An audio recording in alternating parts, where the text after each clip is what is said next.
وبالأشواق ناتيكم فأغلى وردنا أنتم وكل الورد نهديكم.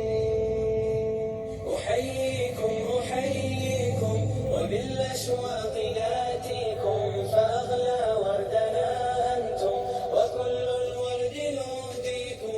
أحييكم أحييكم وبالأشواق ناتيكم فأغلى وردنا أنتم وكل الورد نهديكم. عصافير من الخلد تغرد بين أهليكم جوانحنا لكم سرر ومن دمنا نغذيكم. عصافير من الخلد تغرد بين أهليكم جوانحنا لكم سرر ومن دمنا نغذيكم. جوانحنا لكم سرر ومن دمنا نغذيكم.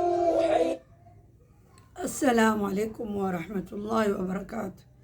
الحمد لله الذي هدانا لهذا وما كنا لنهتدي لولا أن هدانا الله، والصلاة والسلام على أشرف الأنبياء والمرسلين. أما بعد ya kumshukuru Mwenyezi Mungu na kumtakia rehema Mtume Muhammad sallallahu alaihi wasallam, na wasalimia ndugu zanguni popote pale mlipo wenye kufahamu lugha ya Kiswahili, na wasalimia salamu ambayo inatoka kwa Allah subhanahu wa ta'ala yenye baraka, ambayo Allah subhanahu wa ta'ala ametuamrisha tusalimiane, ala wa hiya assalamu alaikum wa rahmatullahi wa barakatuh. Baada ya salam, leo tunazungumzia namna alivyouliwa Nabii Allah Yahya ambaye alikuwa ni mtoto wa Nabii Allah Zakaria. Alikuwa ni mtoto wa Mtume Zakaria, Nabii Zakaria ambaye alikuwa ni Yahya. Yahya alikuwa ni mtu ambaye ameshikamana na dini ya Allah kama kawaida ya manabii, kuyafuata yale ambao walimteremshiwa nayo kutoka kwa Allah subhanahu wa ta'ala.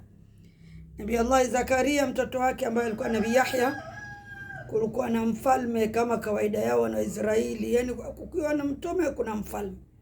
Wa mfalme anakwenda kinyume na mtume wa Allah anapoamrisha na kueleza yale yaliyotoka kwa Allah subhanahu wa ta'ala.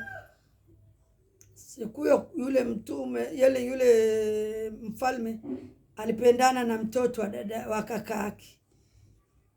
Basi akaulizwa na Nabii Allah Yahya, akasema haifai wewe kuoana na kumuoa mtoto wa kakako.